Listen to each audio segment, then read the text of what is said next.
तो आज हम टैब्लू की एक नई ट्रिक सीखेंगे about scatter plots. I am Palash और हम ओराइली की book 100 tips and tricks innovative Tableau के लिए ये बुक हम यूज़ कर रहे हैं। इसके बारे में आपको कोई भी इन्फो चाहिए आप अपना ईमेल आईडी ड्रॉप कर सकते हैं कमेंट बॉक्स में।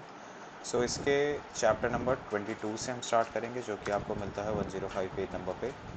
सो 3 ways to mix turning scatter plots and इसके हम टिप 1 से स्टार्ट करते हैं। सो एक नया न्यू फाइल पे जाके न्यू दबा के एक नई वर्कबुक खोल लीजिए टैब्लू की। डेटा सोर्स हम यूज़ करेंगे सैम्पल सुपरस्टोर, जो कि टैब्लू के साथ आता है। तो हम कोई नया डेटा यूज़ नहीं कर रहे हैं, सबको जिसके पास भी टैब्लू है उसके पास ये डेटा है, तो कोई भी आसानी से इसको यूज़ कर सकता है। तो हम एक नई वर्कशीट बनाएंगे यहाँ से, आप यहाँ से बना सकते हैं, यहाँ से बना सकते हैं। एक नई वर्कशीट बनाते ही अब हम क्या स्टार्ट करते हैं स्कैटर प्लॉट बनाना। तो हम सैम्पल सुपरस्टोर वाला जो डेटा है उसको सेलेक्ट करेंगे। उसके बाद हम आज यूज़ करते हैं प्रॉफिट रेशो को हम रोज़ में ले लेंगे। उसके बाद हम सेल्स को लेंगे, सेल्स को हम कॉलम में ले लेंगे। तो देखो आप यहाँ पे एक वो छोटा सा सर्कल आ गया। अभी हम इसको क्या करेंगे, हम सब कैटेगरी के हिसाब से इसको बांट देंगे। सो सब कैटेगरी है उसको हम डिटेल में ड्रॉप करेंगे। तो इससे क्या है, हमारे स्कैटर प्लॉट बन जाएगा। मार्क्स को हम ऑटोमेटिक से सर्कल पे चेंज कर देंगे।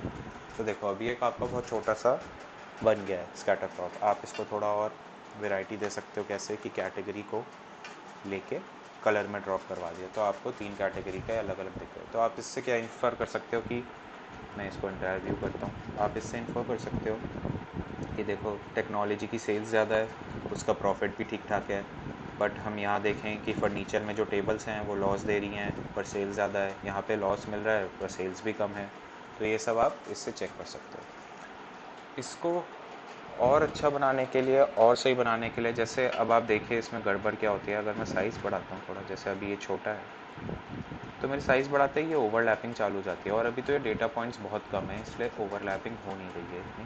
पर डेटा पॉइंट जैसे ही बढ़ जाते हैं तो आप देखिए ये ओवरलैपिंग होना चालू हो जाती है। इसको सही करने के लिए एक तरीका है, मैं आपको ये सिखाता हूँ। तो फिर से आप अपना प्रॉफिट रेशो लें और उसको उठा के रोज़ में ड्रॉप कर दें। इससे आप क्या देखेंगे, तो वाई एक्सेस बन गए हैं। पर हमें ऐसे नहीं चाहिए, हमें आमने सामने चाहिए, मतलब हमें डुअल एक्सेस चाहिए। तो अब हम क्या करेंगे, ये वाला प्रॉफिट रेशियो जो हमने बाद में उठाया है उस पर राइट क्लिक करना है एंड सेलेक्ट डुअल एक्सेस। आमने सामने देखिए एक्सेस आ गए हैं, हमको ये वाला एक्सेस नहीं चाहिए।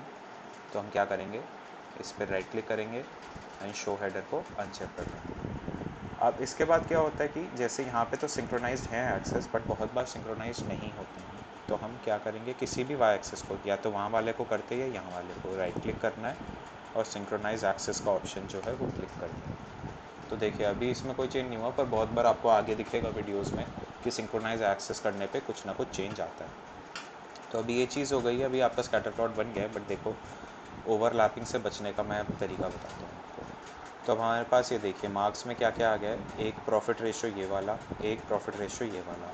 तो अब हम दूसरे वाले का भी साइज़ इतना ही कर रखा है, इतना हो गया है अपने आप से। तो अब हम क्या करेंगे कि इसको कलर पे लेफ़्ट क्लिक करेंगे और उसकी ओपेसिटी कम कर देंगे। अभी आपको कुछ नहीं दिखेगा, अभी आपको दिखेगा। अब आप दूसरे वाले पे जाएंगे जो कि इसका मार्क्स का ऑप्शन है, और यहाँ पे सर्कल से ऑटोमेटिक पे क्लिक कर देंगे। तो देखिए क्या हुआ है कि हमारा जो ऊपर वाला है वो तो एक रिंग बन गई जो कि ऑटोमेटिक से आ रही थी, और जो हमारा पीछे वाला है उसकी हमने ओपेसिटी कम कर दी, तो वो सिर्फ अंदर बहुत हल्का हल्का सा आ रहा है। तो इससे क्या है, जब भी ओवरलैप हो रहा है तो हम ढंग से डिस्क्रिमिनेट कर पा रहे हैं, डिस्टिंग्विश कर पा रहे हैं कौन सा किसके लिए। ये तो हो गई आपकी पहली ट्रिक कि कैसे आप इसको विजुअली अच्छा दिखा सकते हो, और कैसे आप जब प्रेजेंट कर रहे हो तो आपका जिसको प्रेजेंट कर रहे हो वो कंफ्यूज ना हो। अब सेकेंड थिंग इसमें आती है कि हम इसको और इन्फॉर्मेटिव कैसे बना सकते हैं। ये तो अभी आपका ओपन टू इंटरप्रिटेशन आपने एक बना दिया है। तो अब हम उसके लिए क्या करते हैं कि जैसे ये डेटा है यहाँ पे एक एनालिटिक्स का भी टैब होता है, उसको लेफ्ट क्लिक करना है और यहाँ पे बहुत सारे ऑप्शंस मिलेंगे। हमें यहाँ से एवरेज लाइन को लेफ़्ट क्लिक करके ड्रॉप करना है अपने ग्राफ पे। तो जैसे ही आप ड्रॉप कर देंगे आपको दोनों एक्सेस के लिए एक एवरेज लाइन मिल जाएगी। सेल्स के लिए एवरेज लाइन मिल गई मुझे $135,000 पे, और मुझे प्रॉफिट पे मिल गई 18.4%। तो इससे अब आप क्या समझ पा रहे हैं? इससे हम समझ पा रहे हैं कि ये वाले जो चीज़ें हैं इनमें प्रॉफिट बहुत हाई है, सेल्स लो है। ये वाली जो चीज़ें हैं इनमें सेल्स बहुत है बट प्रॉफिट कम है। ये वाली चीज़ें जो हैं इनमें लॉस भी हो रहा है मुझे और इनकी सेल्स भी कम है। एंड ये चीज़ें एकदम गोल्ड हैं जो कि हाई प्रॉफिट है और हाई सेल्स है। अब इसको हम सेगमेंटेशन करना चाहते हैं।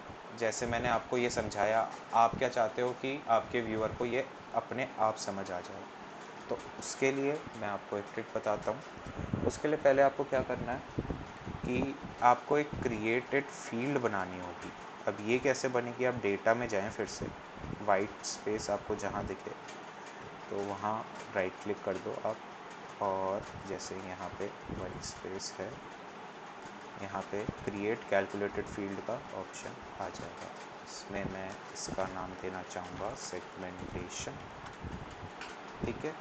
और मैं यहाँ पे एक कोड लिखना चाहूँगा। तो अब ये कोड आपको बुक में मिल जाता है, इसकी आपको दिक्कत होगी नहीं। मैं आपको समझा भी देता हूँ ये कोड क्या है। तो ये normal if else if statements हैं। इफ़ स्टेटमेंट है profit ratio if greater than average जो है and sum sales less than, तो high profit low sales. And अगर इसी तरीके से प्रॉफिट रेशियो भी ज़्यादा है एंड सम ऑफ सेल्स भी ज़्यादा है, so we get high profit ratio and high sales. And else if में विंडो एवरेज से अगर आपका कम profit ratio and window average से कम आपकी सेल्स है तो low profit low sales. And ऐसे ही एक और कंडीशन। जो 4 कंडीशन का हमने कोड लिख दिया है सेगमेंटेशन में, and this is our new created field. इसको मैं ओके कर दूंगा, ये फील्ड आपको यहाँ शो होने लगेगी। अब क्या करना है आपको, ऑल वाले मार्क्स में सेलेक्ट करना है एंड जो हमने कैटेगरी को कलर्स दिए थे वो हटा देने। कैसे हटाते हैं? इसको उठा के बाहर ड्रॉप कर दो तो चला गया। अब आप सेगमेंटेशन लो और उसको कलर में डाल दो। देखो अभी कलर चेंज होगा नहीं। आप कलर कैसे चेंज करना है मैं बताता हूँ। ये सेगमेंटेशन जहाँ है उस पर आपको राइट क्लिक करना है, कंप्यूट यूजिंग में जाके हवर करना है और उसमें सब कैटेगरी कर देना है। तो अब आपके पास देखिए क्या हो गया। मैं इसको थोड़ा सा बढ़ा दूंगा जिससे कि लेजेंड पूरी दिखने लगे। तो मेरे पास एरिया आ गए हैं high profit and high sales, जो कि मेरा ये वाला एरिया होगा, ठीक है। उसके बाद high profit ratio low sales जो मेरे यहाँ पे एरिया था, low profit and high sales जो मेरा यहाँ एरिया था, and low profit ratio low sales जो मेरा यहाँ एरिया था। तो अब देखिए उसी के हिसाब से आपकी एवरेज लाइन घटती बढ़ती रहती है जैसे जैसे आप इस पर लेफ्ट क्लिक करते हो। और यहाँ बाहर लेफ्ट क्लिक किया तो आपको पूरा ग्राफ दिखने लगेगा। So this was all about scatter plots and how to make them interactive, how to make them informative, and कैसे आप उसको तरीके से यूज़ कर सकते हो। ये तो बहुत छोटा ऑप्शन है, आप अपने टेस्ट केसेस में, आप अपनी सेल्स बनाने के लिए, आप अपनी रिपोर्ट्स बनाने के लिए इसका बहुत अच्छे से इस्तेमाल कर सकते हो। So thank you for the video and please like, do share, do subscribe. अच्छा लगे कमेंट करें and keep in touch with us.